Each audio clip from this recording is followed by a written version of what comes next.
Pardon me and my tone. You can't step to my throne.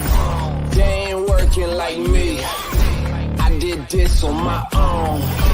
You asking where we been, huh? I don't know where to begin, huh? All this dirt on my skin. I just came here to win. I'm more than a man, I'm a monster. Somebody call a pastor, doctor. I got a 6 cents for imposters. So now I'm coming for the whole roster. It's not a game, why you playing with me? You could double back, lose track, try and hang with me. It must be in my veins, something you can't tame, cause I break the chains. Can't control me. I got the power, I got the keys, cause I break the chains. They try to hold me, I'ma push back, just wait and you'll see. I mean, to see our student body rush down and fill the bottom part of the section, the remainder of our crowd to be amped up for the final minute of play, like, that's the takeaway. And I know for some guys, for some people, the story is what happened. And, you know, our administration has obviously made it clear that that's not the stance and what we want from the volunteer spirit. You know that I feel the same way. That's a very few number.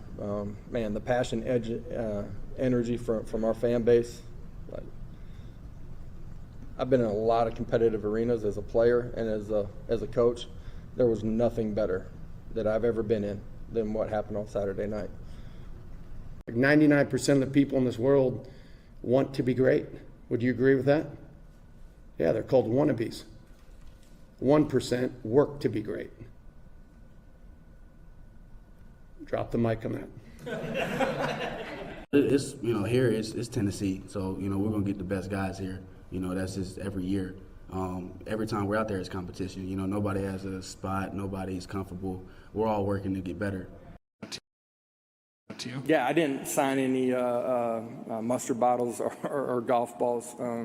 Maybe wish I had had a golf ball that night, you know what I mean? But I'm only kidding. All right.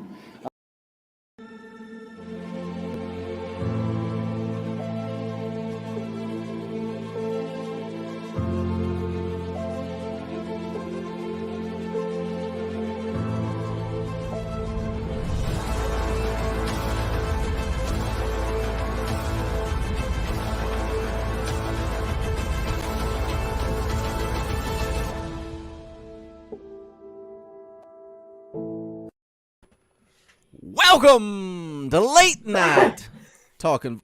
Wow, what a great time to sneeze! Like, you can't. Man, I was trying to get that out while the intro was going on. You can't draw it up any better. Like, what a great way to start the show. For the fans, by the fans. We're not professional here. Like, what? Wait, hold on. Wait, hold on a second. Hold on.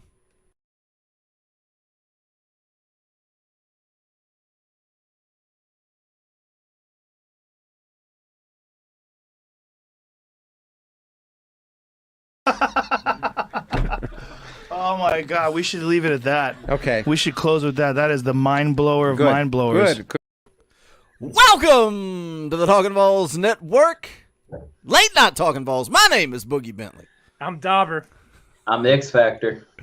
I love it. There's nothing wrong with it. For the fans, by the fans. Look, it's going to be a great show. I'm excited about tonight. These fan call-in shows, they energize me. I get excited. I love it. This is your show. I tweeted out and said we were going live at 9 o'clock. Come hang out. Come join us. We can talk about Akron. We can talk about Florida. We can skip Akron. I've done that the last couple of days. Some people get really mad when I skip Akron. Like, we got to be dialed in. We got to focus. We got to like I'm going to be on the practice field or something. No, we'll talk about whatever you guys want. I said you can talk about your chili recipes. It does not matter. This is your show. Looking forward to it. Going to be a great night.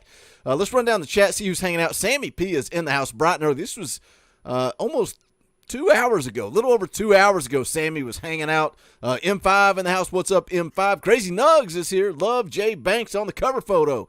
Yeah, that Jeremy Banks photo was, I like it. I'm happy. Sometimes I make a cover photo and I'm happy with myself. Sometimes I make one, I'm like, that's disappointing, but we got to roll this information out. Matt Zimmerman is here. What's up, Matt? David Burgess is in the house. Fish and Beans is here. Howdy, howdy. So glad to be back. Been out of the country on a mission trip. That's awesome, man. That's doing the Lord's work. Love to hear it. Glad to have you back. John Hill for 10. Thank you for the super chat. Let Hendon throw the ball all game. Let's get the running game going, too. Let's go Big Orange. Yeah, I can't wait to pick everybody's brain and see what they're looking for coming up this weekend. I've already sent the link out to the members of the Talkin VAWLS Elite. Those are people that give $10 a month to this channel. They get access first and foremost. We're going to bring him on here in just a second. Bobby Pilgrim in the house. Tyler Evans is here. Joel Sane is here. What's up, Joel? Christopher Madison is in the house. What's up, Christopher? Jason is here. What's up, Jason? Good to see you guys in the chat. Come on in. Smash that thumbs up. First and foremost, smash that thumbs up. Crack a beer, pull up a chair, and let's have some fun. It's late night Talkin VAWLS. Looking forward to it. I want to get Xavier's opinion, but first we got to take care of a little house cleaning, a little business on the way into this show. You know, I just had a conversation with Eric Kane right before we went live. He wants to jump on the channel during Florida week. He's like, hey, Florida's the perfect time to get back together. So Eric Kane's going to come on next Tuesday. So even though this is a fan call-in show, at 9 o'clock, myself, Eric Kane are going to sit down. We're going to chat for about 20, 30 minutes, just like we did last time. Then we'll open it up to the regular fan call-in show after that. So make sure you're dialed in for that. And also, I'm going to be making an appearance on Locked On VAWLS that week as well. Go show Eric Kane some love. Eric Kane does good work. Eric Kane provides about 30 minutes of content Monday through Friday, every single day. Guy writing for VolQuest. He actually quit Sports Animal. That's because he's so busy. But just a little heads up for next week. Going to be a little change in the old schedule. Xavier, you weren't on the post-game show. What? Give us a couple of minutes, your thoughts on the Pittsburgh game. Tennessee obviously comes out with the win on the road. Were you nervous? Were you angry during the game? Give us some of your emotional range during the game, after the game. What do you feel now a few days later? Oh man, emotions were high during that game. Like me and a couple of friends of mine, we were at a Wild Wing Cafe just watching the game. And you know, some of my friends were just like my boy Jordan, he was like, man, it's over. It's over. It's over. And I was like, but my friend Jeff was like, calm down. There's still some hope. That's kind of what I had towards the end of the game. Like I was like, I knew there's a little bit of chance of hope for us. And then, you know, like what Cedric Tillman, you know, said at the end of the post-game interview, he said, you know, hey, big-time players make big-time plays and big-time moments. And sure enough, Hendon Hooker to Cedric Tillman towards the end, you know what I'm saying, for that touchdown catch, that was a big-time play. But overall, I knew what it says about this team for me is that this team got grit and they got fight. And that's a really good thing to see on both sides of the ball. It's like what the coaches were saying, that, you know, even though that they've made mistakes and they thought that they were down and out in this game, like, no, they found a way to win at this game on both sides of the ball. And that's what they did. They took care of business. Doctor, what about you? You know, post-game show, hey, we took some heat. I don't know if you scrolled through the comment section the next day. We took some heat for being negative, but did your mind change any after a couple of days? I don't know if you rewatched the game, watched the Heupel show, or yeah, done a bit of all of that. So, yeah, that's what we say about the post game shows. I mean, we're coming straight to our computers like immediately after the game ends. I tried something a little different this time. I usually have a pad and a paper and jot down some notes and stuff. I just watched the game. So I thought about doing that. I take notes too. So what's the difference between taking notes or not? I feel like I was more emotional in my response in the post game when I didn't have notes to go off of. I know I had, you know, the stat line and you know, the box score up as we were talking post game, but you're still you go back to those big plays, those pivotal plays, and I know I was pretty disappointed in the special teams play, aside from kicking. You know, heck of a kick. Made me think of shades of, some of the great kickers that we've had at UT. There was a 52, 51, 52 yarder. I thought it was 52, but now people are saying 51. But yeah, I mean, still heck of a kick, clutch. But my big takeaways immediately following post game were the mistakes. And honestly, when you think about it, that's what, it's either really good plays or really bad plays that spark to your mind. So, the Flowers muffed punt, the blocked punt, those were things that stuck out to me. And that's all things that, and honestly, any of the stuff we were complaining about, you do that against teams that are more elite than 17th in the country. It's a whole lot harder to dig out of holes that you create. Pitt could have very well been up 3 scores or more. We were lucky it was 10-0. But yeah, going back through watching the game again, you do reflect. There was a lot of good that went on, but some of the comments from Heupel post game and then yesterday, there's stuff to work on. There's stuff to improve. There's stuff to get better on, and that's what you want to hear. Some of that's coach speak, but that's all we're doing. We are fans just first and foremost, like everybody else. But if we came on here and just talked about, oh, that was great, we won, we'd be over and done and wrapped up in 5 minutes. So that's what the whole conversation is, and we're not being negative. We're not being, bandwagon fans or anything like that. But Wheezy wins, Wayne throws out Flowers, making the pick in the end zone. So Flowers did have the muff punt, which very pivotal, could have turned the game. Defense stepped up, didn't allow Pitt to capitalize off that. Held Pitt to a field goal a couple times. Defense did a lot of good stuff, but there's things to work on because the schedule only gets harder after the glorified scrimmage this weekend in Knoxville. Dakota in the chat says, you're not fans, Dauber. You're media. You're professional. Boogie is a fan. But in his rant there, Dakota couldn't spell "you are" right. He used the wrong phrasing there, Dakota. If you're going to insult me, Dakota, at least get it right, buddy. At least get it right. I love you, though, Dakota. I love you.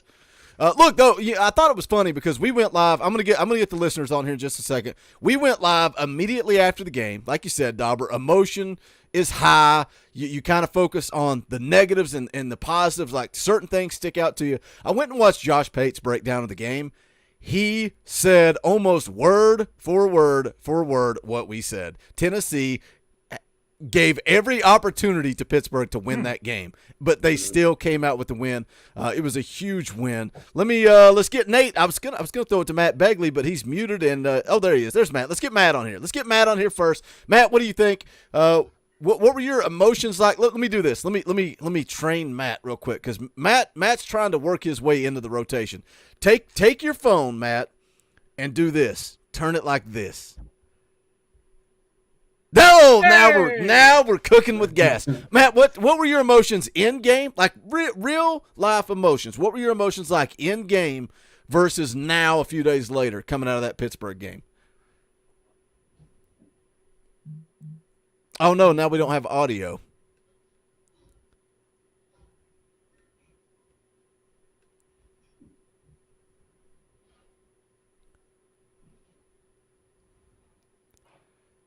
Check your wait, try it again. No, we still can't hear you. Go into your settings and check your mic settings. Make sure you got the right mic selected. We'll let Matt get that situated. We're going to add Nate to the show as well. Nate, same question, buddy. Same question. What were your emotions like during the game versus now a few days later? Be honest, because look, I scrolled through social media. People were pissed in game, and then it changes immediately after the game. I'm gonna be honest. I'm glad I'm here because I was convinced I was going to have a heart attack from blood pressure going through the roof. I ain't gonna lie. Like everybody else in y'all in the post game and everything, we saw a lot of negatives, and I kept remembering one thing you said about the Georgias and the Alabamas. We got to play a perfect game against them, and if we play like we played against Pitt, yeah, it's not going to be pretty. Now afterwards, I go back and my biggest questions is to me it looks like Jabari Smalls isn't our running back, RB1. His running style that game did not fit for what we were expecting of him. I also think that Hendon Hooker needs to spread the ball around a lot more, just like you said, and you said with Josh Pate and all them. Do I feel better that we beat Pitt? Absolutely. Do I feel better about going forward playing the Floridas and the Kentuckys after watching that game? I've got my questions and my doubts. Something that's funny. Let me open it up. Let me get Jordan on here, and let me get Elijah. What's up, Elijah? The kid Allen in the house. What's up, Elijah? Not much, y'all. I'm 2 weeks sober as of tomorrow, so love it, buddy. Love it. Congratulations, dude. Joel popped in the chat, was talking about you a little bit, but he kept things secretive, and then you popped in the chat a few minutes later, and you just poured it out, buddy. I didn't mean to overshare, but I appreciate y'all. This is family. This is family. Many people come on here and talk about what this channel means, the community we built. You're one of the family. So we've been praying for you, buddy. Glad to hear it. We're pulling for really you. Good. So it's something to be proud of, man. Yeah. My take on Saturday. I mean, obviously, I was irritated because of the muff punt, the mental mistakes, the penalties is what drove me nuts. That was the biggest thing that killed me was the holding calls and all that. But after I got a chance to look at it, talk to some people, we got to realize that Pitt probably had a top 10 O-line and a top 10 front four. And we lived in their backfield on defense. That was the best Dynasty defense performance I've seen in years, regardless of the points. That's huge because defense played on a short field all night long and only allowed 27 points. That's huge. And we got to realize, like, in a Pruitt coach team, the score would have been 27-7 Pitt, maybe. Oh, they would have folded when they got down. Oh, we would have lost. Yeah, we would have lost that game. If it would have been our defense last year, we lost that game. Mm-hmm. That's why I kind of like when I look back to it, kind of the further away from the game we get, it's like it's in the rear view, and it's like hearing Heupel talk in the press conference and say they didn't handle business right in practice. They had a couple of bad practices, all that stuff, and just the fact that they went out and, like, again, just to reiterate, gave Pitt every opportunity to win. Every other Tennessee football team loses that game. Even last year's team loses that game. But this team found a way to win it. Elijah, you bring up a good point talking about the defense getting after the quarterback. What do you guys think? Like, it's something I kind of talked about in the video earlier today. Like, I'm almost to the point of I don't know that the back end can hold up, but I don't know that I care. I don't know that I care. Just bring the freaking pressure, create chaos, hit the quarterback all day long, and guess what? If they throw a 76-yard touchdown, so be it. Let's go answer, and then the next series do it again. Bring the pressure. It's almost like playing Madden. Just blitz every freaking down and see what happens. But I didn't think they could bring pressure. They didn't against Ball State. Well, yeah, clearly. Well, yeah, we talked about that. Hey. But let's be honest, though. You go back and look at that Ball State game, it's still the same thing. The front four can't get home. They can't. And BY got home. Tyler Barron got home against Pitt. But why? Roman Harrison got home, too. Roman Harrison got home. Why? Beasley. He wasn't vanilla, that's for sure. Beasley's balling out. Beasley's maybe the best player on this defense. He's taking over. 100% there, Boogie. Yep. And Boogie, you said something about the back end. If the back end catch the dang football and hit that would have scored. Yeah, that's true. Well, on the interception that Flowers made in the end zone, you see Beasley flying across the field and hitting Slovis, and you know that it's got to affect a quarterback. You got a linebacker moving, 100 miles an hour at your ribs and coming off your blind side, and he threw that ball high. And it was tipped by Haddon, intercepted by Flowers. It didn't get any publicity on the broadcast, but he absolutely he came off of a block. I think he did a full 360 turnaround and flies across the field from his position to get him because he had rolled out on the right-hand side and absolutely lights him up. You don't see the hit much, but they lit him up, and then he ends up throwing the ball high, and they get the tipped interception in the end zone too. So I think Beasley has been the most impressive defensive player from year to year, especially because last year I think the talk about Beasley was a suspect. I mean, it was we never really gave him a ton of credit. And he did come in and play better towards the end of the year, but it was year to year improvement. He by far has exceeded expectations. I think it'd be very, very difficult to supplant him. Nobody's going to take that position unless it's an injury or something like that. For sure. Yeah, like I said, Slovis, he did not want to come back into that game. Like, because me and my buddies, when we was at Wild Wings watching the game, I mean, you can even see it on screen. He was feeling those hits. Like, he was feeling it. And then, like I said, with that big hit from Beasley, I was like, he ain't going to come back in. Like, because, like you said, you're feeling your ribs. And then when he went down, I think then they said that he had to go to the tent because they thought it was a concussion. Mm-hmm. Yeah, I went and rewatched it. When was the last time in Tennessee? Sorry, go ahead. I went and rewatched it, and they kind of slowed it down. Originally, I thought it was shoulder because he kind of suplexed him a little bit, left shoulder into the ground. But he got up, and if you pause it in, you got up, you could see it in his eyes. He was run. Mm-hmm. It was a concussion for sure. Oh, yeah. What were you going to say, Elijah? Because I think you were going to make a good point that I want to follow up on. When was the last time we watched the Tennessee defense make somebody quit? Yeah. I mean, and not only the starter, they were about to make the backup quit. The backup was about done too. He was close. Third string was warming up. Hats off to him though. That game was tough. I mean, he was limping. Mm-hmm. He was on half a leg playing against that team, and he was out there every play doing his best to win that ball game. So hats off to him. Let me hit the super chat. Wade Rouse for 5. Thank you for the super chat. If this defense plays like this all season and the offense gets back on track and runs like normal boys, this team is going to be hard to beat. What do you guys think about that? And what's kind of funny is we've been talking about, or I've been talking about, and we kind of talked about it on the postgame show, all of us, Hendon Hooker's accuracy issues. But when I was making the video this morning, sometimes I just go and I start talking, and I've like got some stuff pulled up, and I'm like, okay, I'm going to compare stats while I'm talking, and then I'm like, oh, it's 0.5%.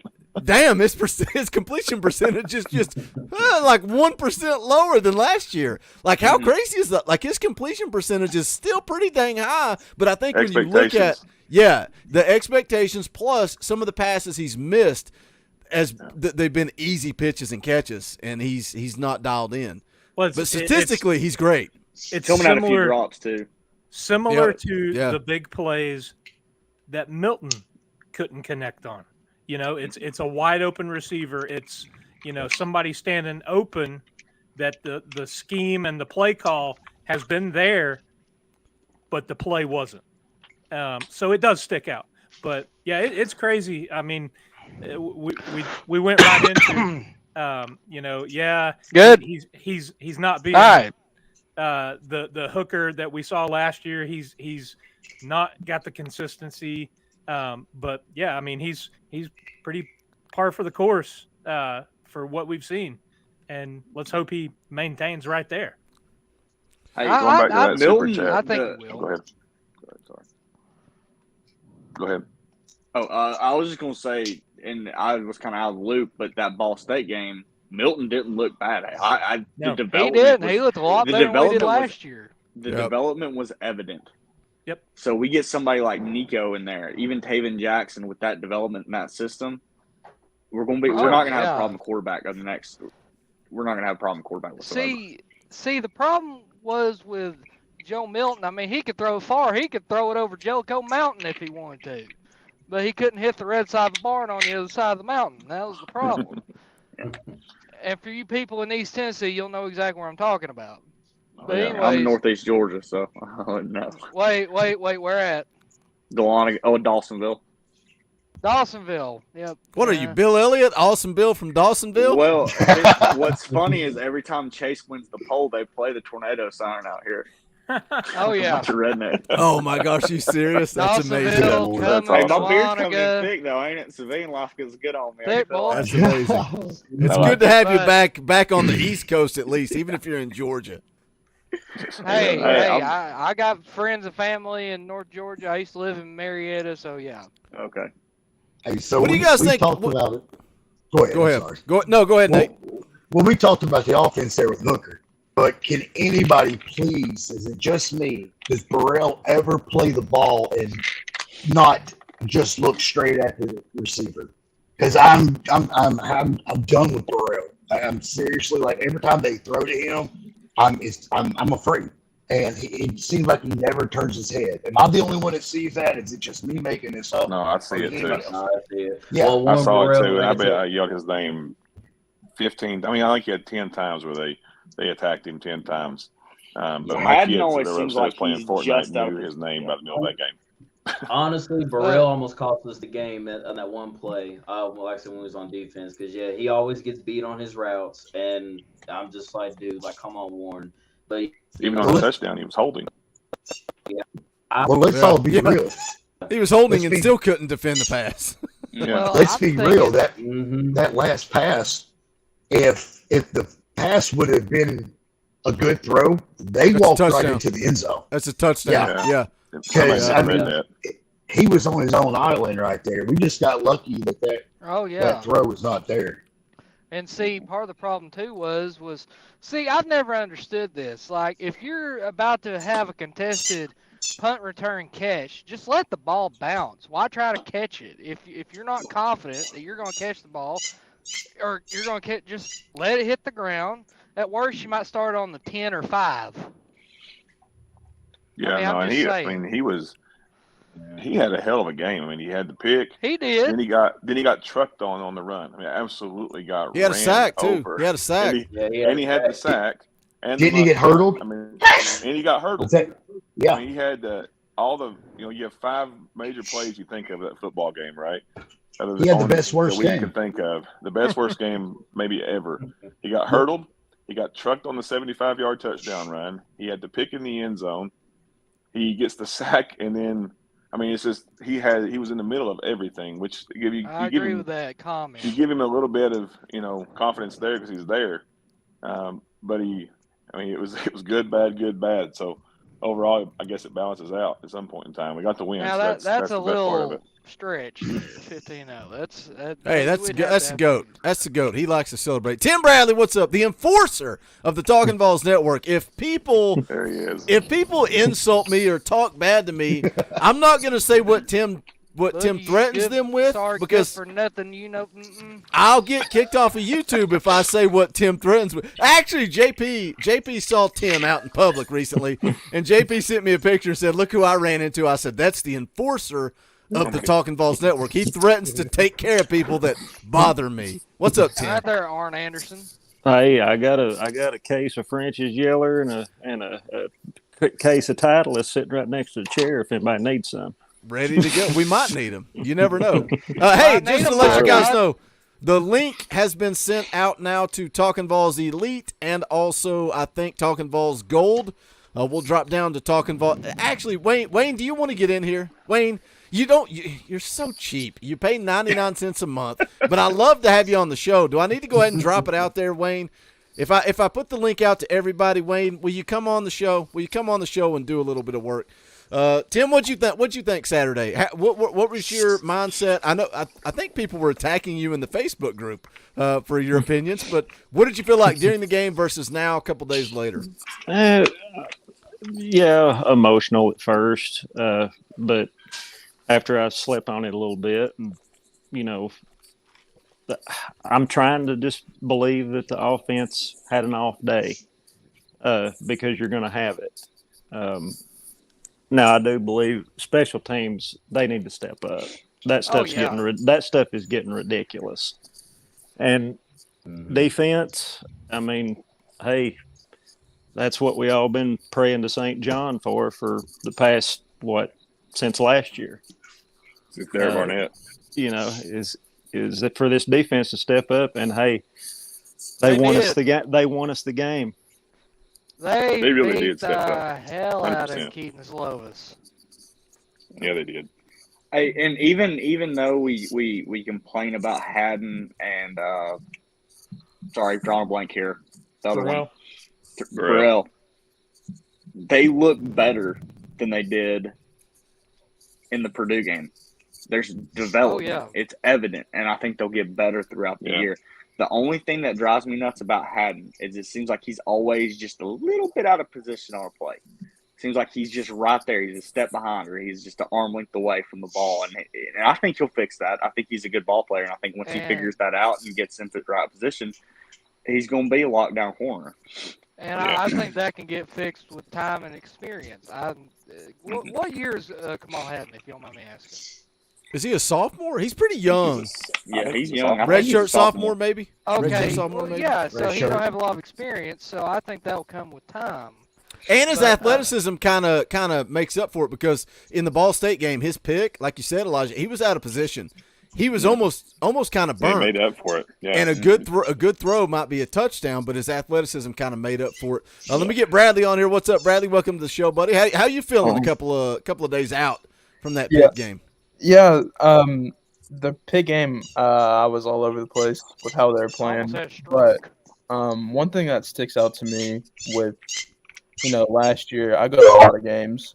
I think the adaptability of the coaching staff is something that we haven't seen in a long time. Like, they're able to adapt to certain scenarios. Like, I feel like Butch Jones, like Derek Dooley, even like, and then Jeremy Pruitt, obviously, they were like stuck in their tracks of like, they do the same thing over and over again. And obviously there were some weird play calls, but our coaching staff adapts to the situation at hand and seems to prevail more often than not. I agree with you there. I think that we've seen overall in the last couple of years, I think last year in the Purdue game, it was some issues with not having some players, but I think we've seen a staff finally stay together, which helps a ton. And you've seen changes being made mid-game. We have 146 yards or 150 yards in rushing, but 75 of that was on one play, and they shut down the run. They completely shut down the run and made Pitt a team that they're not, forced to throw the football, and then on top of that, they absolutely were not a vanilla defense by any means. No. I think it was 26 hurries or hits on a quarterback. Something that, we've not seen that. It was the most in a decade. Their lifetime. Yeah, in a decade. Yep. But what I saw, and boogie back to your question, because I was having some trouble with that mic, emotions were all over the place. I think it was depressed, almost that battered ball syndrome in the first quarter when you fall down 10-0 a little bit and you're going, here we go again. But then the hope comes back when they score, and then you have the battered ball syndrome again with the leap, and you're going, my goodness gracious. But then you go through, and then you saw the pressure just ramp up, create some turnovers. And how big was that? How big was the fumble with 21 seconds left on Slovis to kick the field goal to get the touchdown lead going into halftime? We don't make those plays last year at all. Right. And I felt, going in the third quarter where it was just such a boring football game in the third quarter. We didn't score, they didn't score, but you kind of felt nerves got settled a little bit. In the fourth quarter, they were all over the place. Back of these. Yeah, they were. Fourth quarter, nerves were everywhere. Sitting on the couch with about 5 minutes left, and you feel your heart racing because you're nervous. But I never felt the whole game. I never felt that we were out of that football game. And like I said last week, I think we were a better football team overall. And when you put the scheme together, just like you asked earlier, if the defense plays like they're going to, like they did, and the offense has what they can be, they're going to be really tough to beat. And realistically, we get Florida at home. LSU's a dumpster fire. Alabama at home. Alabama at home, which is interesting after what we saw on Saturday live. I called into an Alabama show. It's called Touchdown Alabama. It's on YouTube. Those guys give us absolutely no chance. They think that they're just going to beat us by 50. They said, well, because, y'all ain't beaten us in 15 years. Y'all ain't done nothing. They gave Texas no chance either. Exactly. But let's play devil's advocate. That's what I like to do. Do you give Kentucky – like so many people that watch this channel say, it's Kentucky. They suck. We're going to beat Kentucky. And it's the same thing. We are to Kentucky what Florida is to us. Bottom line. Kentucky's a good football team. Bottom line. Kentucky's defense won that game. That's it. Oh, yeah, absolutely. 2 touchdowns won that game. It was right there. They forced That's Anthony it. Richardson to throw the ball. We have got to contain him if we want to win that ball game. But can you expect to hold Anthony Richardson to, 4 rushing yards? Is that what he had that game? He only had 4 attempts. I don't expect that, but with the way that Banks and Beasley are playing right now, I think we can contain them. I think they're both playing really good football right now. Also, side note, did y'all see that clip where Brian Kelly was sitting there and he's griping about the media being late and the girl in the back said, if you win, we'd show up on time. That's absolutely amazing. Let me add these 2 guys to the show. They're not Heisman Trophy winners alone, but when you put these 2 clowns together, they magically create the Heisman Trophy winner known as Wayne Certain. Joel and the Waniac. What's up, fellas? How's it going? Here, I'm gonna stand up and try to give it to you. Give it to me, son. There it is. It's only That's the Heisman. The Heisman. Gonna call it the hooker at the end of the year, hopefully. There we These go. 2 guys show up together. They're like attached at the hip. They show up at the same time. I'm just going to go ahead and say I had a lot more financial investment in that Heisman. I think I should take home at least 80% of it. You can have it all, buddy. I don't care. Man, look at them pearly whites. Joel, I'm looking forward to our Natty Spray rematch. paint on your mouth? Please. Who, me? Quick, Yeah. I just ate a can of gloss a minute ago. Why? Because, man, those things are so white, it looks like if you shine a light on them, it blinds you. Well, put you some sunglasses on. I'm just that pretty, I guess, buddy. I don't know. That's what it is. Beer on you, big boy. That's what it is. I guess. I can't help it. How y'all doing tonight? Doing great. I love Tuesday in nights. Ohio. I love Tuesday nights. What's up, Joel? You had something of business to talk about, and they all started talking about Wayne's teeth. Well, I'd say it's a little business. Me and the kid have got a national championship coming up if he continues to take care of business in our NCAA 14 Dynasty. I didn't know if you'd want to live stream that or not, just for. Wait a second. Wait a second here. We could possibly. When's that game scheduled to take place? Whenever we can get it figured out. We're waiting on Sammy to finish his game up against South Carolina. And, we'll talk to you next month. I was gonna say if y'all figure out a way to get it in and get ready, we could live stream that on Sunday night. I don't know. Do you have something that you could record? Do you have a capture device that you could send it to me?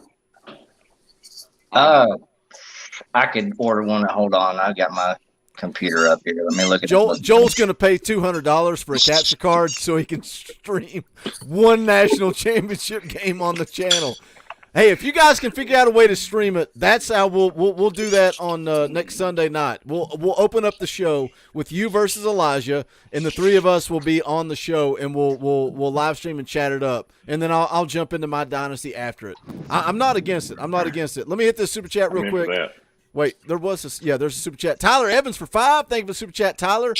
We go into the Bama game 5-0. Excited to see how these boys do here forward. You can tell how much Heupel loves these kids and vice versa. Let's take it a game at a time. Not a game at a time. We're going to skip right over Akron. Let's talk about this Florida game. Don't skip it. Let's talk about this Florida game because that's the key to get to Alabama 5-0. Dauber, if you were calling the shots, if you were the man in charge, what uniforms would you wear? And would you checker Neyland or would you do an orange out? Before we do that, Evan counts for $2. Elijah's hat is fire. Little compliment for the kid there. Just to comment on this, one of my friends, he's like a family friend. We went to church with him for years, and he passed about 3 or 4 years ago. And he's a huge Tennessee fan. And he was like an older gentleman, and we always talked about he's in the Navy during Vietnam and all that. And he left me a bunch of Tennessee hats, and this is from the actual UT bookstore. And I just got home and I found it sitting in my closet, and I just started wearing it. And it's his hat. Cool. Yeah, oh yeah, That one's awesome. yeah. See, I Yeah, got it's to the tell. old UT too. I got to follow it up with a story. Dauber knows who I'm talking about. The guy that I went to my first ever UT game with. We got free tickets. It was Louisiana Tech. It was an absolute blowout. But he had a number 77 Munoz jersey, and everybody made fun of him. It's like, who in the world buys an offensive lineman jersey? Well, guess who we met at the Vol Walk that night? Michael Munoz's dad, Anthony Munoz, Hall of Famer. We meet him at the Vol Walk, and mine and Dauber's buddy has on his son's jersey, and I've got a picture of him.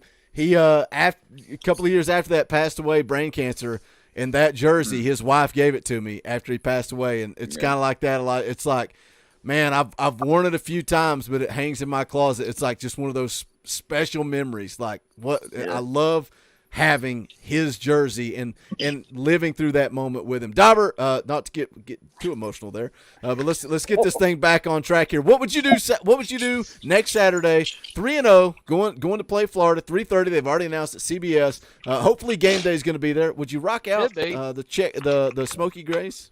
Man, well, it's not going to be Smoky Grays this year. It's going to be black, right? No, they got all of them. Yeah, All of them. All of them. Okay. I didn't know if I thought the announcement a couple weeks ago said the next 4 years would be differing Smoky Grays. But man, that's hard. That's tough. Historically, Checker Neyland hasn't been too kind. Hey, we checkered when we beat Florida. Hey, I was at that. Didn't they wear Smoky Grays? They wore Smoky Grays, and we Checker Neyland when we broke the streak, and you and I were there, Boogie. I was on the field level in Pride of the Southland in 2014 when we first checkered Neyland, and I'm not one to typically get emotional, but I shed a few tears when we opened the tee up that day. I was at that game too. It was freezing cold, and we lost 10-9, and I about unalive a few Florida fans. But okay, I'm gonna let Dauber answer the question. But when Butch Jones was there and they kicked the field goal to beat South Carolina, it took everything I could to not cry. I was so emotional. It's so pathetic. Sorry, Dauber, go ahead. No, I was just gonna say I was there when we broke the streak against Florida with you. I was at the Oklahoma game. That was in Checker Neyland as well. That was last night at the stadium. There's something about that I think hypes up the players, but it also, man, the energy it puts in that stadium. And if you talk about, coming in 4-0, ranked matchup, any extra little juice you can add, I think it's all for it. And here's the thing, and we talked about it before. Danny White, the way he goes about things, he's looking at the entertainment side of it, the fan experience side of it. And I think he also, and Heupel, from everything that I've read, it's pretty much a player decision. The captains or the seniors come together and decide what uniform they wear. And I know a bunch of people were a little bit disappointed we didn't go orange pants on the road this past weekend, but let's face it, all of us sitting at home on the couch, even though we'd love to see this or that, it's the players that they get hyped up over alternate jerseys, they get hyped up over all this other stuff, and it's big in recruiting. I really don't care what they wear, as long as the product they're putting on the field is good. I'm going to be happy. I agree 100% with that. I agree 100%. I will. I wanted to make one quick point to piggyback off of something Matt said earlier, talking about this team compared to some teams in the past. And I think we talked about it kind of around the skirts just a little bit in this show already. The development. I think we've got a staff that's actually doing some coaching. And you are seeing guys develop. Right. You are seeing guys get better. So, you saw last year the scheming and the offensive play calling that Josh Heupel and this system can do, and how guys that don't necessarily fit the system, it probably wouldn't be his top choices to have out there running the routes or doing this or that, are running wide open. And you think, give it another year or two to get guys that fit the system. And the other thing is Hendon Hooker. It is backed up by statistics. Quarterbacks in a Heupel coach system get better between year 1 and year 2. Oh, yeah. I think you talked about it early, Boogie. I saw it on your show this morning too, that we are, as a fan base, criticizing Hooker. He was 27 of 42 with 325 yards and 2 touchdowns, but the throw he makes in overtime, where he steps up in the pocket off balance, doesn't throw a rainbow, throws a bullet, so he turns around. It's an underthrow too for a touchdown. Throws the ball where Tillman can throws the ball where Tillman can make a play. But I think you're right, Dauber, and I think it's you're seeing adjustments in game too. And they talked about, I think it was it Wesley Walker talking in his post game interview, I believe, about how what they showed in the scheme, that it looked like it was press man, and they took away his primary option, and they sent him on that blitz, so he couldn't even get back to the second option in time. I think the scheme on defense, you're starting to see that really impact teams. And I don't think it's going to be the same thing week over week. I think you're starting to see a coaching staff that has some guys, that has some dudes on the defensive end to be able to scheme towards a team's weaknesses week over week.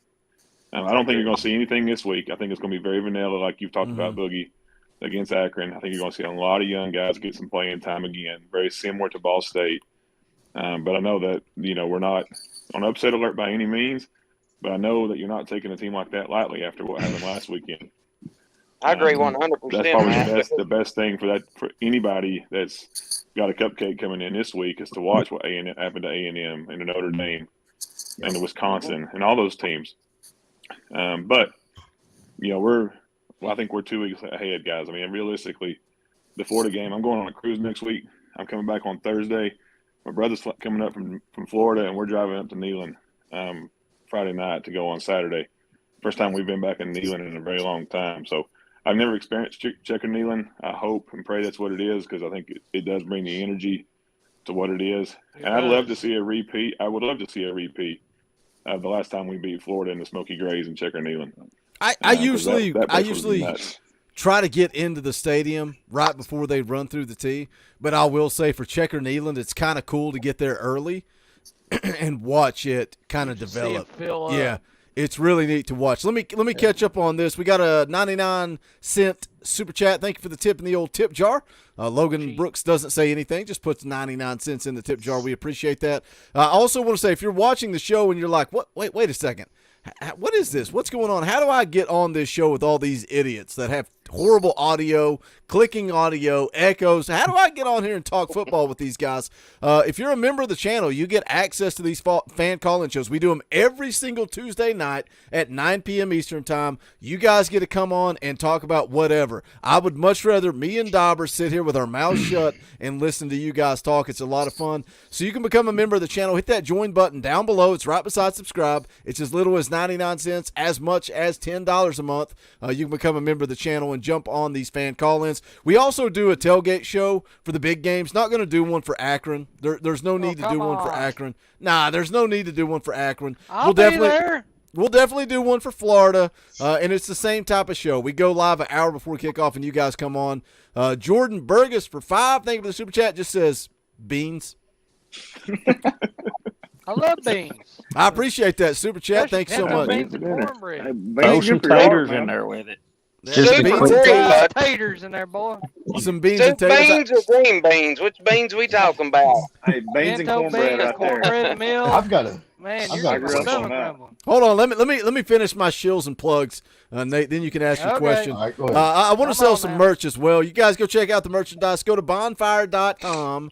patreon.com/store/talkingballs. You can get this mustard shirt that Tim Bradley loves Look at those mustard so shirts. much. Mustard Talking Balls themed shirts. I got to click on it so you can see the logo. Mustard everywhere, in the words of Lance Russell. Tim said he had some French's mustard bottles. If you look at a French's mustard bottle, it really looks similar to that. I don't know why, but dang, it looks similar. But you can see there's a little guarantee down there at the bottom. It says 100% certified for the fans, by the fans. That's why you guys are on the show, because we have a commitment to what you guys do. But there's some other merchandise too. If you are a member of the Elite, you can check that shirt out.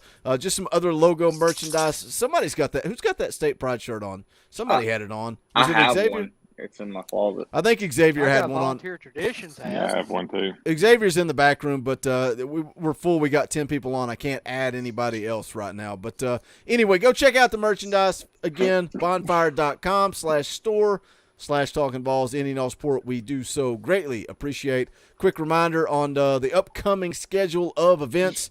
Going to be live tomorrow, 7 o'clock. Myself, Dauber, maybe Xavier, not decided what we're going to do yet. And then Saturday, immediately following the game. JP, I talked JP into it. He's going to come on for a post-game show. It's funny how he's like, yeah, I'll come on for Akron.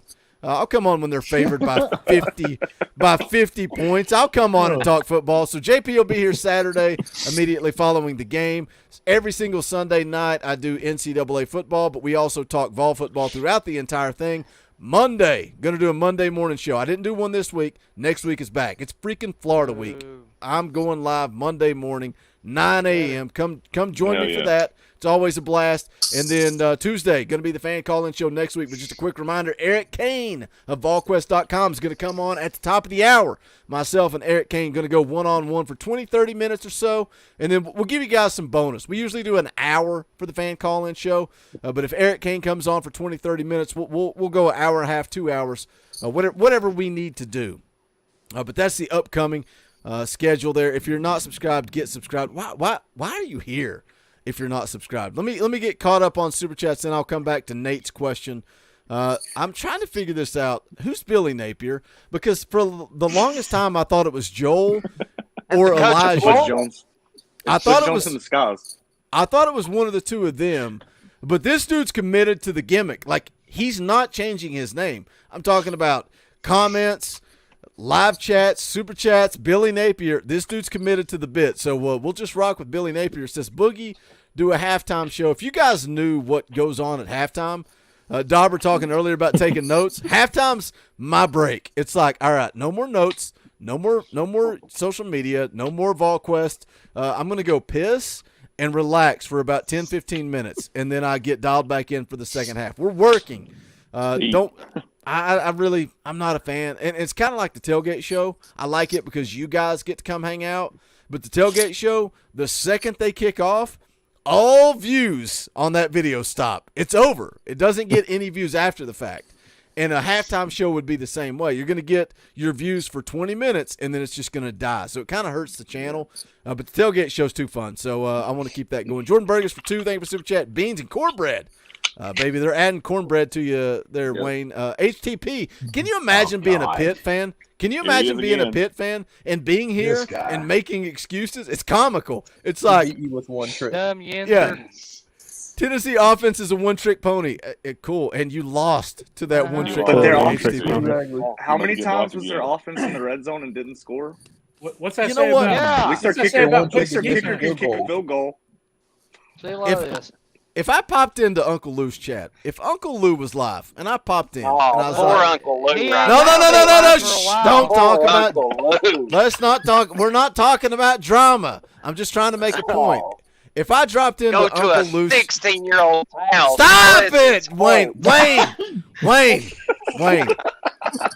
So sad. And I'm trying to make a point. I'm trying to make a point. He was happy that Big Bob Daddy was in the hospital. Got 50,000 subscribers, and he's driving to South Georgia to fight a 16-year-old. Are you fucking serious? Pardon my language. Wayne! Jesus Wayne! Christ. Come on, dude. And too. PG Wayne. Y'all know Big Vol Daddy. I'm sorry. Y'all know Big Vol Daddy. I'm sorry. I can't even make my point. But I can't even make my point. Sorry, I'll shut up, Boogie. I'm sorry. I was trying to insult the Pitt fan, and I can't even insult the Pitt. My point was, if I was HTP, and I don't know how many subscribers he has or what he does, but if I was going to go to Uncle Lou's channel, I'd drop 50. I'd drop 50 and be like, Lou, Georgia sucks. Talkin VAWLS. Peace out. No, you come in like a little pansy and drop $2. All right, here's $2 to insult your football team, sir. Get a life. Get out of here. Get out of here. Evan counts for 5. Thank you for the super chat. Imagine if Pruitt never got caught and was still coaching. Then think about how bad Hendon is. Yeah, would have left already. Hey, look, all I'm saying is y'all Preston and Pitt fans are out there. Bank accounts are hurting because they got to get NIL to get a kicker. Okay, so y'all just bear with them. Oh goodness. The chat is destroying Uncle Lou. I wish Big Ball Daddy that he was happy that he was in the hospital. So yeah. Hey, Big Ball My favorite Daddy. thing to do after these chats is go back and read the comments, Boogie.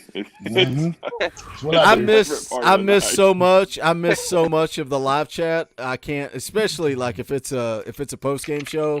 I don't see half of it. But in a show like this, I can keep up with it. Harmon JC Vol for $20, taking that leadership spot. He's going to be on top of the leaderboard. Thank you, Harmon JC Vol. We appreciate it. $20. That ain't cheap. I wish I could be there tonight. Fellas, looks to be some fireworks tonight. Go Big Orange. Yeah, the fan calling show. Wayne's dropping F-bombs. I didn't mean to. It just happened. I'm It's always sorry. Wayne. Attacking Wayne. Watch your language. This is a children's show. If it You got wasn't church members on here, son. If it wasn't the internet, if it was like, hey, you got to come sit in my backyard for Talkin VAWLS, Wayne would have been in a fist fight with Uncle Lou last week. That would have been up to Uncle Lou, not Wayne. They were going head to head in the chat. It was absolutely hilarious. Oh, it was. I thought it was funny. I was laughing. He got up. Wait, which video is this? Because I need to watch. My mama's dead. He said. I was What like, was well, it? What was it, Wayne? Was that last week's fan call in or? Yeah, it was last week. Okay. Yeah, he was making fun of my accent, how I talked, and asked me what kind of dip I used or whatever. And I was like, well, the same brand that your mama used. She gave it to me, and he didn't like that. He was like, my mama's dead. She died. And I'm like, well, I'm so sorry. Don't dish it out if you can't take it. Yeah. You know? Yeah, mister, I'm at the hotel. I got some Xanaxes. Yeah. Well, he does Probably the fact that. He does Joel that. bought a Like I was capture on a live stream one time, and he said Elijah looks like he has a friend of every race for safety reasons. Wait, who? Luke said that about me. He said. Oh my God. He said Elijah looks like no definitely means yes. Like just like a frat boy, for Dude, you have no idea. Collab with him in Georgia Week. That's gonna be the best chat. You have of no all time. idea how many messages I got when I said Lou was coming on. The warnings, Boogie, he'll destroy you. You better be ready. I'm like, no, because look like this right here. If Wayne pisses me off, boom, Wayne's gone. That's how easy the internet works. I'm in control. I'm not worried about Uncle Lou. Oh, I'm not worried about Uncle Lou. I didn't mean to make you mad, Boogie. Boogie. That one. You never make me mad, Wayne. I'm just a ball fan, man, for real. I love the ball. Can I ask a quick question? How many of y'all in here know who Big Ball Daddy is? I'm don't. sure if y'all been watching. I'll watch him. He was. I think he's somehow connected to JP. I don't know if it's like a friend of family. Oh. Somehow he's connected to JP. Not to make you mad, but I used to watch his post-game live streams before I even found they this. were great. Great. The rants he would go on, like back in the day when The Derek Lane Green Kiffin took it out, did it video, on that was fire. great. But anyways, for people who don't know, he was in the hospital for a few months. I think he had to have a leg amputated or something. Yeah. And basically, Uncle Lou made a video saying how basically like he deserved it and just Wow. horrible. Oh yeah, What? look it up. Hey, I know what Big Daddy Vol went through. Look at here. I got one just like him then. See it? See it right there? Yeah. See that? See that? Yeah. Sure do. Yeah, I had a motorcycle get wreck it. June 25th of last year and had mine amputated. Yeah, So, right. yeah. I He get got it, upset you know, over his mama. Over his mama jokes, then I'm sorry. I mean, you know. But he's and then to make a laughing at comment like somebody that. who's in the hospital. I mean, I get it. You know, we're fans and stuff. Yeah, I might get on there and say, yeah, Georgia sucks. You know, Tennessee's better, blah, blah, blah. But I'm not going to go out and say, oh, I hope your wife gets in a car wreck or whatever. Absolutely not. That's not horrible. even them. I don't want any Georgia fan, Well, Georgia my player, dad has Florida fan, Florida player, Alabama fan, Alabama player. I don't want any of them hurt over this. I mean, Alabama's already inbred in it anyway, so they're already messed up. My dad has been to Sanford Stadium 5 times. The last time he went was 2006, the year with Eric Ainge, where we came back and beat them 51-33. He was at that game, and right behind him, this drunk Georgia fan, when Eric Ainge went down with an injury, this Georgia fan stood behind him and yelled as loud as he could, "I hope Eric Ainge broke his effing neck." It's the same fan base that barks. That's how Georgia fans are. They're the worst fans in the country. It's the same fan base that got in a fight with the Oregon fan base. How do you get in a fight with the Oregon fan base? Have you ever been around them? Jesus. Yeah, they're nice people.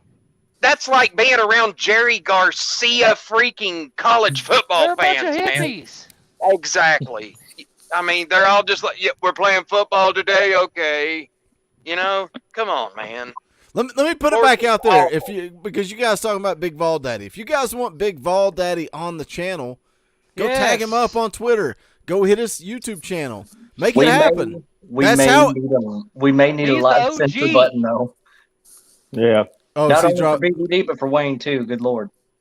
But seriously, whoever you guys want on the show, go tag him up. I tweeted out yesterday, and kind of thanking the listeners because we're breaking records. The channel is every month breaking records, views, subscribers, memberships. It's skyrocketing. So like, thank you guys for that. But I also want you to tag up people that you want on the show. You want Austin Price on the show? You want to make it happen? You know how you make it happen? You go freaking harass him. You go tag. And Eric Kane told me off air. He's like, dude, all I've been getting is DMs, comments. Everybody's saying you got to get on with Boogie on Talkin VAWLS. Go, and he's like, I had to do it because it was every day of my life. People were harassing me. Guess what? Go harass AP. Go harass freaking Brent Hubbs. Go harass Josh Pate. Go harass whoever you want to be on this show. I tell you guys, if you go blow up their Twitter, they're going to respond to it. AP may be that may be the pinnacle. I don't know if he ever wants to. I don't know if he wants to come. I think you might get AP. Who's AD when they hired Derek Dilley? Because we need to get him on here and ask some serious questions. Mike Hamilton.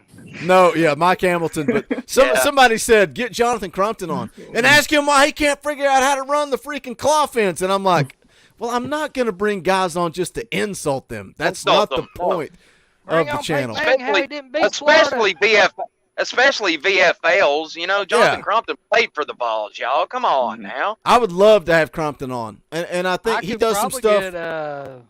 He does Sanders on here. Jonathan Crumpton does some stuff with A to Z Sports. I want to say, step up to the big leagues and come hang out with Talkin VAWLS. It'll be let's get JG on just to apologize for the emotional damage. JG's aunt used to listen to the show, and she was like, "Thank you guys for not being mean and just talking about football and not attacking my nephew." Jordan Burgess for 5. Thank you for the super chat. Wait, what does that say? I know we're Vol fans, but let's give App State a round of applause. What an upset. I'm an App State fan. I got an App State hat around here somewhere. I don't know where it's at. If the ACC expands, they need to reach out to App State. I think they have a good fan base. They have a good brand of football, and they've proven that they can compete. Them and Coastal Carolina both, especially if they keep up the pace at which they're playing. I mean, Coastal and App State would make great additions to the ACC, especially trying to keep up with the rest of the expansion right now. I mean, I'm surprised the SEC hasn't tried to reach out to like Clemson, Miami, Florida State. I mean, Florida State not recently, but I'm surprised we haven't reached out to other teams that are currently in the Missouri. App State's not in the ACC, are they? No, they're They're Sunbelt. Yeah. Let me ask you a question, Joel. I was watching. You guys ever watched the Netflix series Last Chance U? The last couple of seasons where Jason Brown was the coach on there, and he kind of got crucified for the way he coached, the way he talks. He's got a YouTube channel. Wayne Starnes, if his Twitter is amazing. His Twitter's great. Have you watched his YouTube channel? Yes. It's great. With the OnlyFans chick? Yeah. What's Yeah, it called I again? was the Coach JB show. The Coach JB show. It's worth watching. And like Nate said, the OnlyFans. Like I was telling my wife about it. I was like, look at this chick. Like, she's only on here because she takes her clothes off. Like, that's the only reason she's on with a huge JB. Balls fan. She is. She's a big Balls fan. Look, you should do that. You can charge them extra. You can go make yourself an OnlyFans. Well, that's why Darber's on here. I'm waiting on him to take his clothes off and man. make a lot of Hey. money. No, Hey. let's keep things serious. I got a point to get to. Can you imagine Can you imagine the recruits we could draw in if she would have an NIL deal with them like that, though? Why do you give Wayne all this ammunition? Why? I'm trying to ask Joel a legitimate question. We have to get Come to UT and you get a free lap dance every night from this girl. There you go. My point is, we would my have point to get is, Hooker involved just for namesake, just for the comedy. JB Brian was Kelly saying, just ain't got the body for it, you know. Coach JB was saying, we are watching a watered down version of college football. And Joel, you're talking about App State, and they were talking about the upsets. Marshall with the upset, App State with the upset. And he was talking about the transfer portal destroying college football, and that's why we're seeing these upsets. He was basically talking about the fact of chemistry, locker room chemistry is out the window because kids are just bouncing from here to there to everywhere, and you're getting watered down football because nobody's really buying in or developing or building a program because they're just bouncing all over the country. And so when you bring up a team like App State, Coastal Carolina, Marshall, whatever. Do you think we're getting a watered-down version of college football? Honestly, if you look at it from a 10,000-foot perspective, if you're looking at the macro, the transfer portal honestly helps those teams. Not only it does it help them in recruiting because they can perform better on the field. I mean, they get good players that are non-starters at other teams that come in and start day one and they perform better as a team. I mean, you've got guys that could transfer from say, like Alabama or Georgia or Kentucky even, or any other big school, and they can come into these smaller schools and compete with the big boys because they got almost as good a talent as the rest of them. Wait a second. Is that wait, whoa. Is that the real Big Vol? Is that the real on here? Yes. Is that the real Big Vol Daddy? That's the real deal, Evander Holyfield. Wait, is he on Twitter? No, I don't know if he is. All right, here's what I'm gonna do. Here's what I'm gonna do. Big Vol Daddy, I'm putting the link to StreamYard in the chat. I'm sending it out for you to join. Everybody else, back it down. Do not click that link. That's out there for Big Vol Daddy. If you click it, you're gone. But I've also got to kick somebody off the show because I've got to let Big Vol Daddy get in here. The backroom school. Xavier, who's leaving? I'll go. I don't care to. I just wanted to say I agree with everything you said about Chase Bryce. Like at App State, I agree with all that, except they have players that's been in that same system for 3, 4, 5 years, and that is why App State is playing the football they are. They've been in that same program. Yeah, they've had players like Bryce come in the transfer portal, but those players that are there have been there 3, 4 years in that same weight room, that same freaking daggone the way they train each and every day in the same system, and it makes a difference. I'm gone. Make room for Big Daddy. Come on in, bro. Love you. All right. Thanks for jumping on, Wayne. Appreciate it, buddy. Okay, I'll ask this question and I'll bounce out of here because I really want to hear Xavier's thought on this also. What's going on, We're Nate? looking past Akron, of course. So Florida, we know they got to contain Richardson, right? Sit tight, Big Vol Daddy. Big Vol Daddy, I see you in the green room. Sit tight, buddy. Who would you rather see spy him all night, Beasley or Banks? And with that, I'll jump out of here, and I really want to hear y'all's response, and especially Xavier's on that. Go Big Orange. Thanks for having me on. All right, have a good night, Nate. Later. Oh man. With that being said, yeah, I mean Beasley, man, because obviously he's shown that, and he's being the leader of this defense. I would love for Banks to get involved, you know what I'm saying, to help him too. But man, Beasley, man, like if he keeps playing the way that he does, I would feel more comfortable him getting after Anthony Richardson more. So, but like I said, I believe the game plan though is to just contain him in the pocket, just make him try to beat us with his arm and force him to make mistakes. Because as we seen in that Kentucky game, that was the recipe for success. They basically handed us the key to beating Florida is that look, just have Richardson, you know what I'm saying, make mistakes, contain him in the pocket, don't make him make plays with his feet, and you should be able to have success. All right, let's have some fun. No, we got to have some fun. I got to get this guy on the channel because I don't even know how this happened. Apparently, Billy Cole sent up the bat radar. I don't know what happened. I don't know if he sent up the bat signal, the BVD signal. I don't know what happened. Big Ball Daddy, welcome to the channel, buddy. Thanks for coming on. What's going on, boys? What's going on, Ball Daddy? I gotta ask. Everybody's excited. Did you even know this channel existed, or did Billy Cole just shoot you a message? No, I've heard of you guys. I'm pretty sure I'm subscribed too. I just here lately, for obvious reasons, I haven't done a lot of YouTube. And when your health gets all jacked up like mine, it kind of takes precedent over football just a little. Absolutely, just a little. We're glad to have you on, man. Like, do you know JP? JP's a part of this channel. Jason Phillips. I do not. My apologies. You've got to be. You're somehow connected to him. I don't know if it's a friend of a friend. I don't know. Now I've got another name or something. Maybe he played football at I've Tusculum. got a coworker that knows you. Oh, okay. Maybe through the Greenville football stuff. Maybe, possibly. I work with Flint Williams at Mini Fibers. Gate City Blue Devil. Yeah, hell yeah. Okay. Yeah. Maybe that's where the connection is, and I'm just making up the JP connection. That's probably who it is. Flint's awesome, man. Yeah, Flint's a good dude. He's got. We gotta do some more stuff. These fan call-in shows are chaos. Obviously, we let the fans run the show. We got to do some stuff just to get you on. Our Wednesday night show is a little bit more dialed in. There's usually 3 to 4 people on. I want to get you on, hang out with you. You got a big following on YouTube. You've been doing this a long time, but let's pick your brain since you're on here. What did you think while you're watching the Pitt game? You're watching it. Everybody's emotional. A lot of people are pissed, and then we come out of it, and it's like, whoa. We just beat the top 17th ranked team on the road. What were your thoughts, Big Ball Daddy, coming out of that game, during the game and after?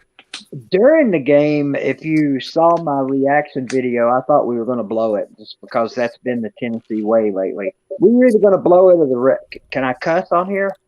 I prefer you not, but you be you. That's cool. I thought the refs were going to F us at some point because it's happened so many times with us over the years. And with it coming down, we should have beaten those guys by 3 touchdowns, honestly. And that's the way I felt coming out of it, looking back on it with the overthrown passes, some of the stupid penalties that just drive me nuts. I've had literally 16 surgeries in the last year and a half, but I swear to God, Tennessee football is going to kill me. That's the way I was. That's all of us.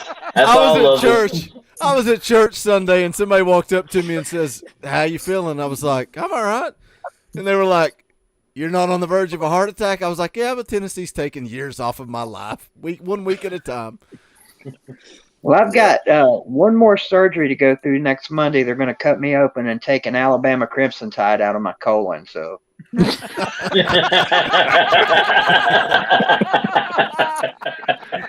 Oh, I love it. Or Uncle Lou out of your colon. We're not going there, brother. Not drawing me into that one tonight. I will say this. For all the people out there, and if there's any of them that are watching this that think I was, quote unquote, celebrating what happened to him, that's not the case, man. I wouldn't wish what's happening to him on my worst enemy, and he is one of mine. My final comment on it is karma has a way of biting you in the hiney. So, amen, brother. Amen. Your family. He's not. I'd set up a collaboration to have him come on. And a lot of people have been DMing me. I don't know what's going to happen. I wanted him to come on and talk football. I can separate personal life from football, but the things that have happened over the last week have kind of brought to light. I didn't know some of the things that he had said to you. I didn't know some of the things that had happened in his – look, I love Tennessee football. I wasn't necessarily in that circle. I knew who you were because if you search Tennessee football for a lot, at one time I was trying to brag and I was like, we got the biggest subscriber count on YouTube. And they're like, no, I was the one that brought that up. Big Ball Daddy has a bigger subscriber count than you. I'm like, well, okay, cool. Humble myself. I think that's only because I've been on here forever. I still remember the video you did about when Lane Kiffin left and you took the shirt out in the snow. Everybody remembers that one. That one and the Alabama video where we missed the field, where we got the field block. Yeah. My favorite one was your reaction to the Dob nail boot. I still watch that every day. Yeah, well, I went out in the yard and yelled at the neighbor. Yeah, because it looks like the same thing that happened at my house. I did that too. About football. I cried.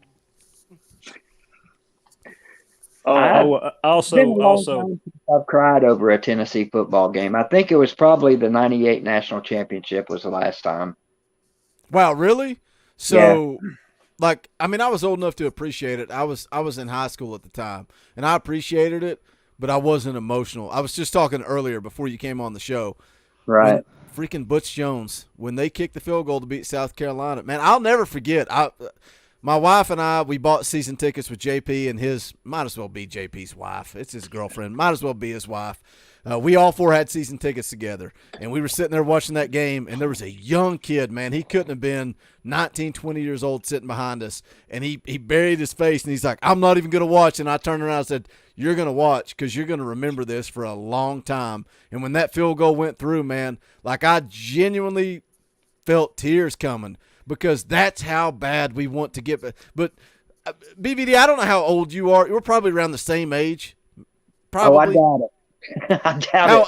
How old are you? I'm old, man. I'm 55. Okay, so you're 14 years older than me, but your age, you lived through the glory years, man. You lived through that success, and it's almost heartbreaking to be watching Butch Jones coach a team, and you have to win by a field goal against South Carolina. You just want to get back to the way it used to be, man. Well, I was there with you, man. I was sitting in the north end zone. The way I do it when I go to Tennessee games, if I'm sitting down inside the stadium, no matter what my ticket says, I'm moving all over the stadium because I like to get different viewpoints. And I was sitting real close to the South Carolina, where they always put the South Carolina fans over there on the east sideline. Well, I was sitting real close to those guys, and there were three guys in front of me, and they were all three like, he's going to make it. I know he's going to make it. And I was sitting there going, we're going to miss it. We're going to miss it. And I was almost in tears for that game myself, but I kept telling myself, it's South Carolina. Is it really so bad at Tennessee that we're getting all jacked up over beating South Carolina? God, it was, though. It was. Yeah, they were good. Number 11 South Carolina, though. I mean, at the time, that was a huge game. That was a Steve Spurrier team, too, who had killed us every year. I got a question for everybody in here, and you guys can. It's a real simple question. You go around the room, maybe one at a time, and answer. What year was your first Tennessee football game at Neyland Stadium? Well, I was telling the story earlier. I went with a buddy of mine that's no longer with us, and it was Louisiana Tech, and I don't know what year that was. Probably early 2000s. I was a kid that grew up watching Tennessee football, but I never had the opportunity to go. And a buddy of mine we lucked into free tickets and we went, and it was Louisiana Tech, and it was a nothing game, but I'll never forget it. I'll never forget walking into that stadium, walking through the tunnel, the field opening up, the memories. And the guy that I shared it with, me and Dauber talk a lot about this on this show. As much as we love Tennessee football, it's the people you share those memories with. And the fact that this guy is no longer with us, I'll never forget that. The fact that me and Dauber celebrated Tennessee ending the streak against Florida, I'll never forget that memory as long as I live. So many great memories JP in was that there stadium. too. He wasn't sitting with us, but He was driving us home. He was driving us home. Mine would have been early '90s, and it's. I'd probably have to go through boxes and find ticket stubs or a program or something. But Damn, it's a little surprising to me that you guys don't remember the exact year. well, you know, kind of like Boogie said, I remember sitting with my grandfather and my dad watching games. But as far as going to, I've probably got the ticket stub somewhere. But after being a student there and going to so many games, and then having the opportunity with work to go to so many games, and it's hard to, you know, you hit that big 4-0, and it's hard to go back and recall certain things. But early '90s, I know.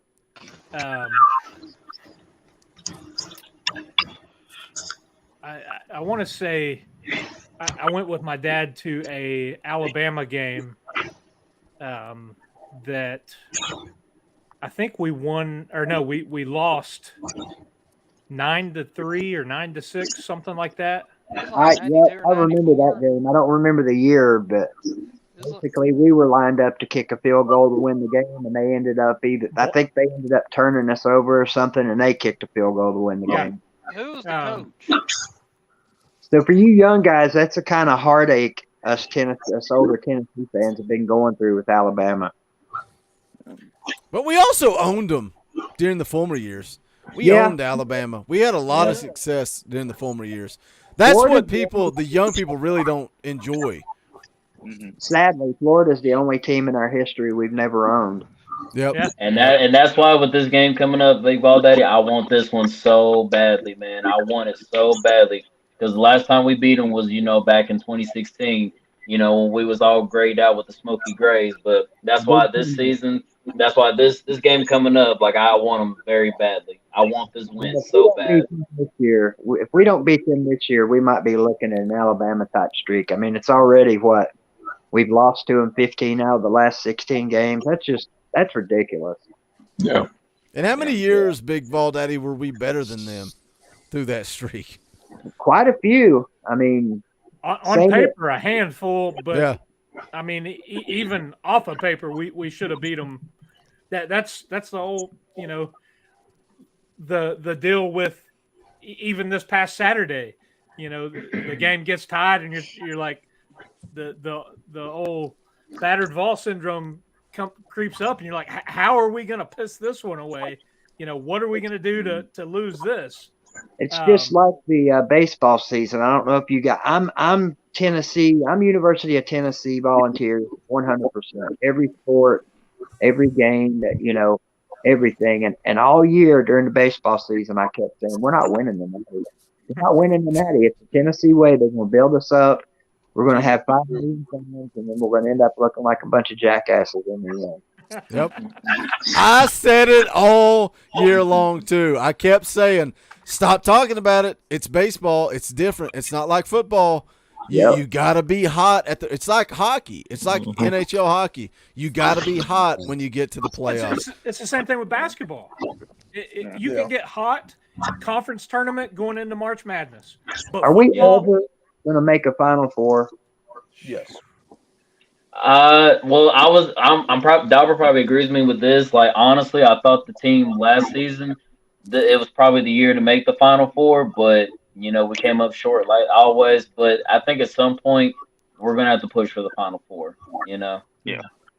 Well, the last 2 years, really, and I know I didn't mean to redirect the topic to basketball, but when you start talking Tennessee athletics, show's about, buddy. Get into all the losing, man. I mean, it's been a nightmare for sports fans, for Tennessee sports fans. What's been going on the last decade or two? Yeah. Well, also, to go back to like all of our sports are doing good now. Yeah. Also, to go back. Oh, sorry. Go ahead. Kind of going back to what BBD was saying, like first memories of Tennessee football. I believe it was 2012, I think. Wow. We played Troy at home. I was 19 years old. I took my little sister, she was 11. Yard. We went for our first big trip together as brother and sister, just kind of hang out and get away from the parents, whatever. I took her to our first Tennessee home game. We played Troy. And I think that was the one where we scored. We had 700-800 yards of offense back in the Tyler Bray. Tyler Bray set the single game record. Yeah. And I just remember leaving that game, even though we won, feeling extremely pissed off that we couldn't even stop Troy. How are we going to win any of the rest of the games on our schedule if we can't even? Back in the day, that was when Missouri was first coming into the SEC, if I remember correctly, and they were on that streak of winning 3 or 4 SEC East titles in a row. If memory serves me correctly, we beat them that year, but in overtime. But I know we had that Tyler Bray led team, and I just remember if we had any semblance of a defense, we could have been unstoppable at that time. That's the younger generation. The younger generation thinks that Tyler Bray was the end all be all. They didn't experience the greatness. I gotta go piss, but. Big Ball Daddy's here, so we're going to keep rolling live. You guys keep talking. I'll be right back. So I'll say this. The first game I ever went to, I still remember it very vividly. It was Vanderbilt 2003. The reason I remember because I went with my dad. I sat up in the upper deck. It was the second section from the east side press box, if you're going like this. So I guess, I don't know, like PP or something. I don't know. But I remember sitting up there, and I'd always grown up watching. Of course, my dad went all the time. He always, because he works for Coca-Cola, he always got tickets, especially back then in the late 90s. And I remember I'd always, when I was a little kid, watching them. I still remember the first season I really remember watching was 2001. And I still remember that season like it was yesterday. And that's when I really got into it. Was 2001. So I remember us beating Alabama. I remember watching games. I was 5 or 6 years old when we won the national championship. Yeah. I vaguely remember that, but the first game I actually could afford to go to, it was 2012. I just graduated high school the previous year. Well, and see, that's me too. Yeah, the game that I remember going to was back in 2017 when we played Indiana State. That's when Butch Jones was our head coach. I've always watched them, on TV and stuff like that, but it was the year after that we beat Florida. That's why I was just I got to have that kneeling experience. So I went there, we put a beating on them and stuff. And for me, I know a lot of people kind of criticize, Butch Jones, stuff like that. We thought he was going to be the guy to get us into the right direction. And he was at first, because this is where I give him the slight credibility is that, he's the one coach that we've had that has beaten Florida and Georgia. And that's why I give him credit for it. But where on the flip side, though, where you lose to South Carolina and Vanderbilt, that's where I kind of got turned off with him. And I was just you can't have that, I think the first game for me that I remember going to games in the early 90s. I'm pretty sure I was at Peyton's ever first game. It was a Florida game, 56-3 in the pouring rain. He came in the fourth quarter, I believe. That was 95? 95. I've been 12 years old. Yeah, that was in Gainesville. There was a game at Neyland, too, that they got absolutely destroyed. And I can't remember what year that was, but that was 90. Paid for a ticket on my own and took my little brother, kind of like your experience there, was 2019 Will Hoyt's game-winning field goal against Florida. That's the first. It was 04. You're right. That would have been probably 109,061 fans in attendance. It was a year after I graduated high school, so I was a freshman in college, and we went to. My brother was 14 or 15, and we drove up and went to that game, sitting right in the end zone behind where the field goal was kicked. And all I remember that whole time, the way out, was it's great to be a Tennessee Vol being yelled the entire walk back to the car. So it was really cool to see I think the share videos of people at PNC, it's brought back all those memories. But yeah, I mean, cool story for me was when I was a kid, I used to go to Tennessee baseball camps every year. I think I was 9 years old the first time I started going to those. And it probably was 95, 96-ish time frame. We used to go and have lunch in the calf, and they had summer football was in the same time we were, and we were all sitting eating, and across about 4 or 5 tables away from us was Peyton Manning, Jamal Lewis, and Jeff Hall sitting down.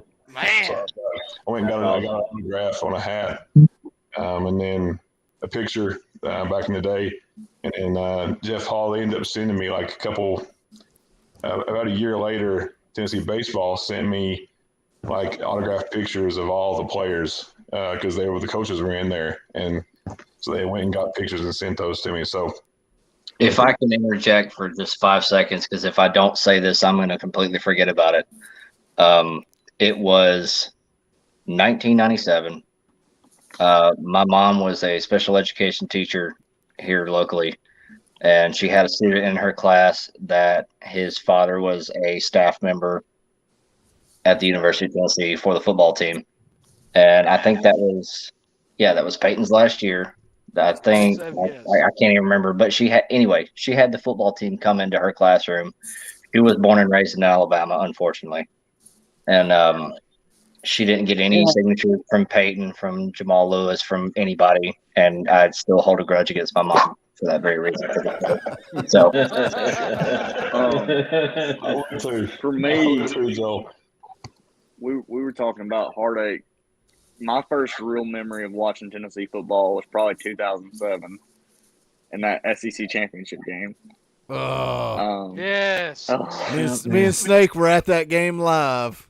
Yeah, I got a whooping because I acted like a wild man I was like 10 or 11 years old, and I acted like a wild man, and my dad whooped me because he was like, "You can go out like that at a football game." But anyway, my first game, my dad's a Georgia fan, so you know.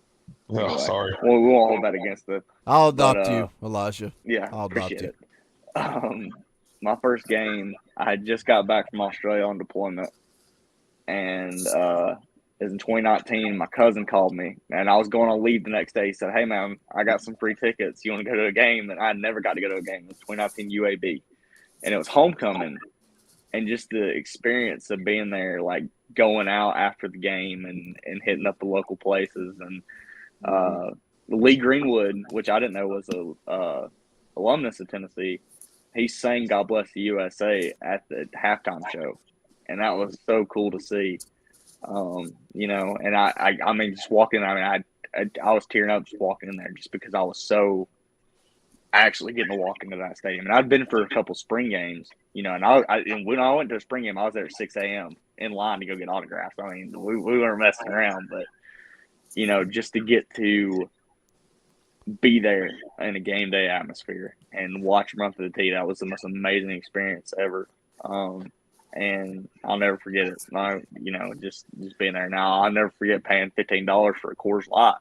But wait a second. Did you just say you were 15 years old paying $15 for a Coors Light? Paying $15. Are we sure? Elijah's buying Coors Lights. Yeah. Elijah's like, my first game was in 1984. I bought the Coors Light for $15. Come on, son. This is 2019 UAB. I just got back from deployment. So I was in the Marines. This was about 3 years ago, which I can't believe. I appreciate that. And thank you for your service.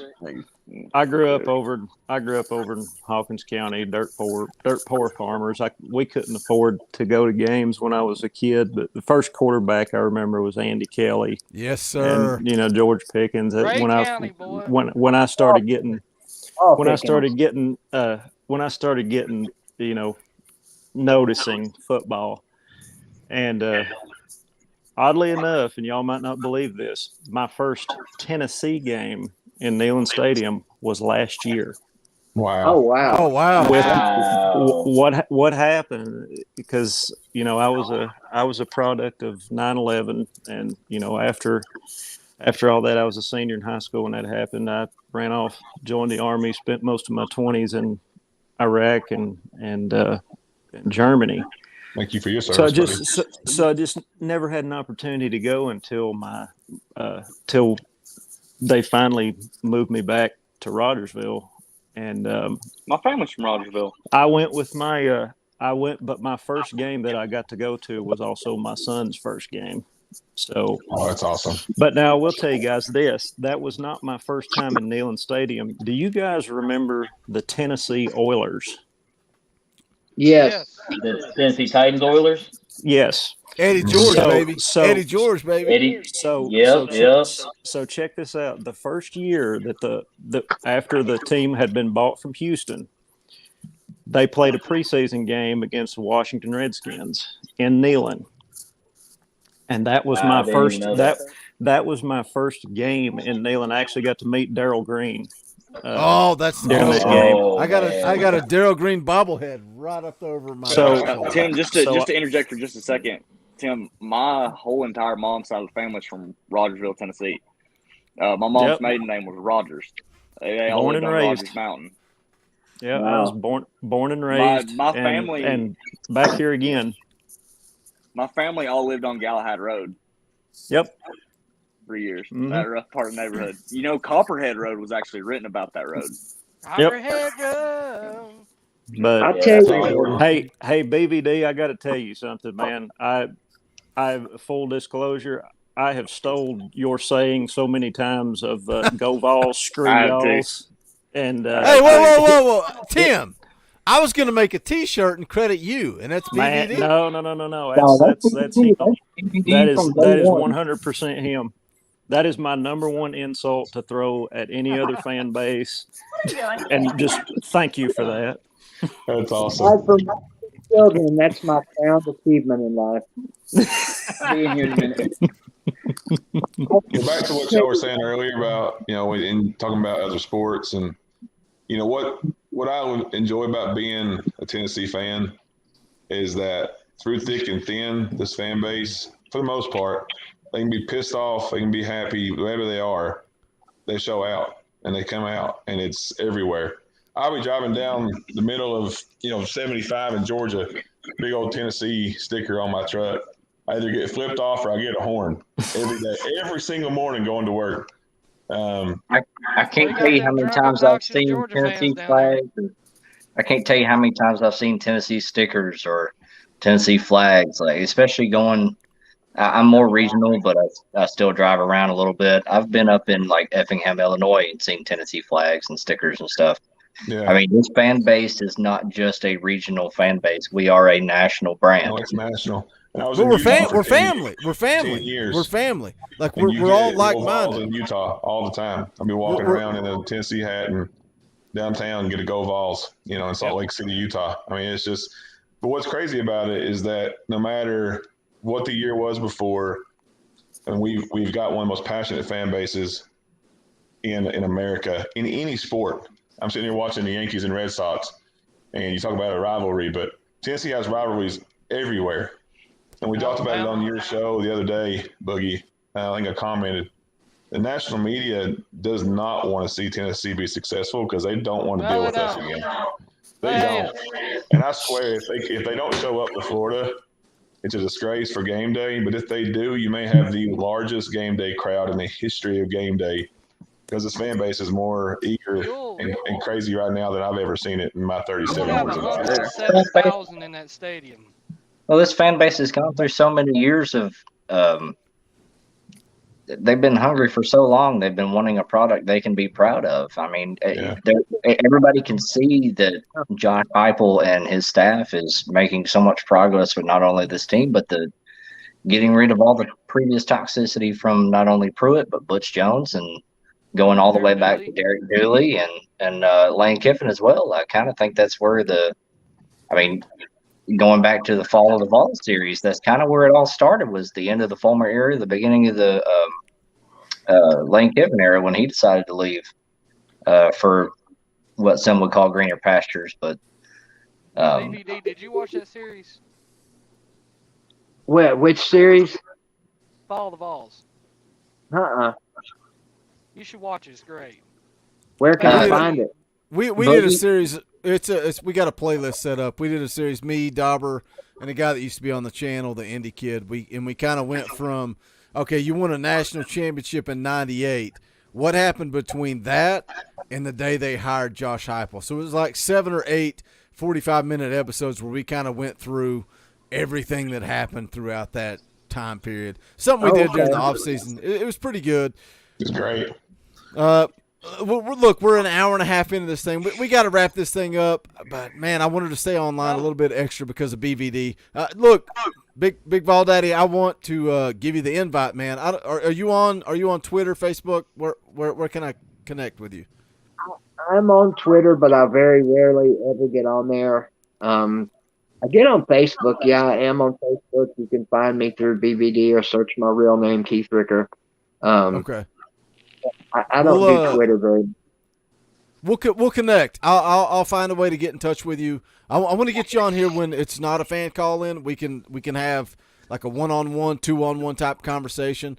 I'm glad somebody sent you the link, man. I'm a fan of what you do. Like I said, your family, and I know you got your beef with Uncle Lou. People were like, "Don't talk about Uncle Lou," and then you come on and talk about him. Uncle Lou was going to come on to talk football. That was it. But your family, like you belong here. I'm glad to have you on the channel. Yeah. You guys, correction, everybody has beef with Uncle Lou now. You mess with one of us, you mess with all of us. Amen to that. Exactly. I will say Sunday show sometime. Me and Law Tide's Sunday show. I don't know if you guys are familiar with him, but he's been around. Law Tide. South Pittsburgh, Tennessee. I try to stay in the comment section of DVD. I don't know if you recognize my name or not, but I get in the comment section a little bit. So try to. Yeah, let's connect. We'll collaborate. You come on here. I'll come on your show if you would have me. I would love to come on there. We'll collaborate and let's keep growing each other's channels, man. BVD, right before we get out of here, tell everybody here where they can find you. How can they go subscribe to you on YouTube, connect with you? Yeah, just go up in the little search bar on YouTube and type in Big Ball Daddy, and all kinds of. I've got probably 2,000 or 3,000, maybe 4,000 videos out by now. I couldn't even tell you how many. Now mostly here lately, I do live streams, and the videos I do are just me sitting here talking about Tennessee or whatever. And of course, the last couple of years, it's been a lot of boring talk about my health. But we're about to come through that. So I'm trying to get back to the way it used to be on my channel, talking Tennessee sports, Greenville High School sports, and a little bit of NFL. I'm a Cardinals fan since 73, but yeah. They've already started. They let me down early this year. Well, go subscribe. Go subscribe to Big Vol Daddy. Search it up in the search bar. Go give him a sub and support this guy. Hopefully, we can do some collaborations moving forward. But we got to wrap this thing up. I got to go to bed. I'm an old man. It's way past my bedtime. I got to go to sleep. Early. Let's wrap this thing up. Dauber, Elijah, Jordan, Tim, Dakota, Big Vol Daddy, Matt Begley, Joel Certain, Bradley. Thank you guys for hanging out. Xavier's in the green room. We got too many people in here. We can't get him back on here. We'll be live tomorrow night, 7 p.m. Eastern time for our regular midweek show. Make sure you guys come hang out. That's going to do it for this one. This is Late Night Talking Balls. My name is Boogie Bentley. Go Big Orange. Go Vols.